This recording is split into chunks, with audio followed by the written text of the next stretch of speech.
Leviticus chapter 14. The Lord said to Moses, "These are the regulations for any diseased person at the time of their ceremonial cleansing, when they are brought to the priest.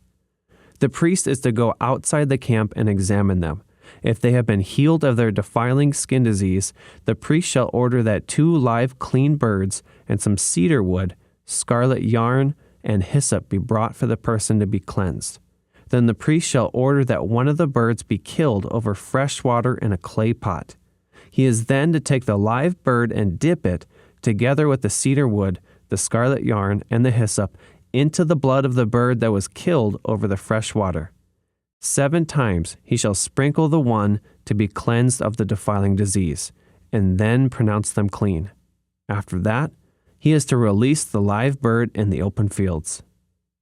The person to be cleansed must wash their clothes, shave off all their hair, and bathe with water. Then they will be ceremonially clean.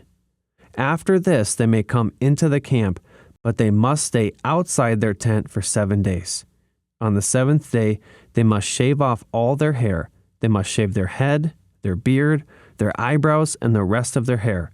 They must wash their clothes and bathe themselves with water, and they will be clean.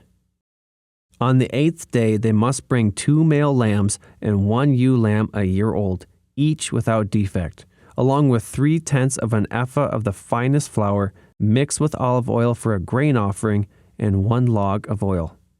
The priest who pronounces them clean shall present both the one to be cleansed and their offerings before the Lord at the entrance to the tent of meeting. Then the priest is to take 1 of the male lambs and offer it as a guilt offering, along with the log of oil.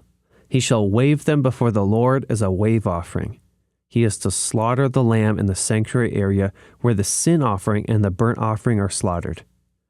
Like the sin offering, the guilt offering belongs to the priest. It is most holy.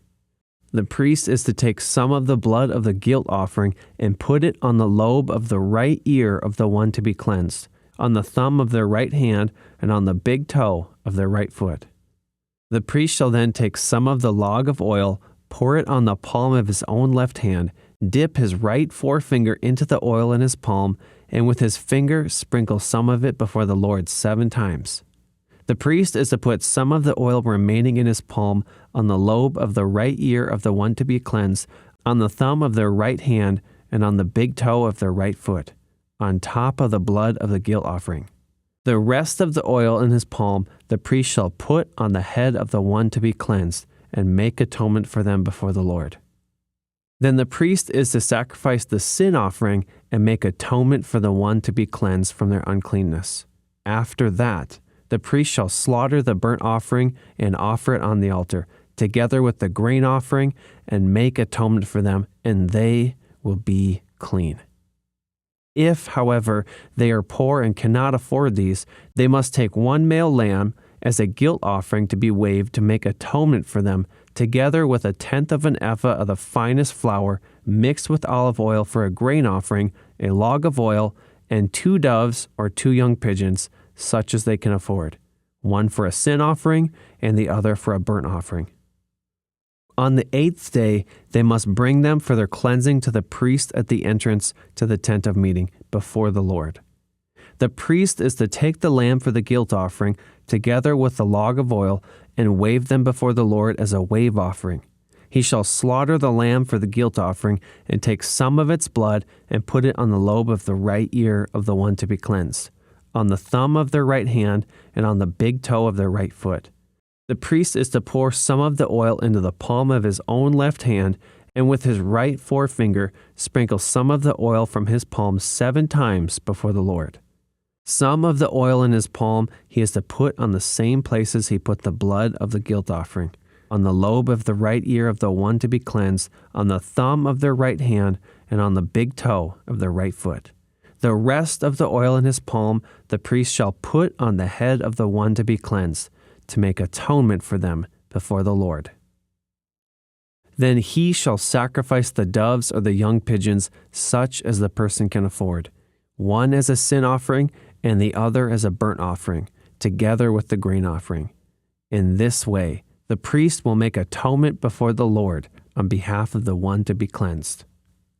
These are the regulations for anyone who has a defiling skin disease and who cannot afford the regular offerings for their cleansing. The Lord said to Moses and Aaron, "When you enter the land of Canaan, which I am giving you as your possession, and I put a spreading mold in a house in that land, the owner of the house must go and tell the priest, 'I have seen something that looks like a defiling mold in my house.' The priest is to order the house to be emptied before he goes in to examine the mold, so that nothing in the house will be pronounced unclean. After this, the priest is to go in and inspect the house. He is to examine the mold on the walls, and if it has greenish or reddish depressions that appear to be deeper than the surface of the wall, the priest shall go out the doorway of the house and close it up for 7 days. On the 7th day, the priest shall return to inspect the house. If the mold has spread on the walls, he is to order that the contaminated stones be torn out and thrown into an unclean place outside the town. He must have all the inside walls of the house scraped and the material that is scraped off dumped into an unclean place outside the town. Then they are to take other stones to replace these and take new clay and plaster the house. If the defiling mold reappears in the house after the stones have been torn out and the house scraped and plastered, the priest is to go and examine it, and if the mold has spread in the house, it is a persistent defiling mold. The house is unclean. It must be torn down, its stones, timbers, and all the plaster, and taken out of the town to an unclean place. Anyone who goes into the house while it is closed up will be unclean till evening. Anyone who sleeps or eats in the house must wash their clothes. But if the priest comes to examine it, and the mold has not spread after the house has been plastered, he shall pronounce the house clean, because the defiling mold is gone. To purify the house, he is to take 2 birds and some cedar wood, scarlet yarn and hyssop. He shall kill one of the birds over fresh water in a clay pot. Then he is to take the cedar wood, the hyssop, the scarlet yarn, and the live bird, dip them into the blood of the dead bird and the fresh water, and sprinkle the house 7 times. He shall purify the house with the bird's blood, the fresh water, the live bird, the cedar wood, the hyssop, and the scarlet yarn. Then he is to release the live bird in the open fields outside the town. In this way he will make atonement for the house, and it will be clean. These are the regulations for any defiling skin disease, for a sore, for defiling molds in fabric or in a house, and for a swelling, a rash, or a shiny spot, to determine when something is clean or unclean. These are the regulations for defiling skin diseases and defiling molds.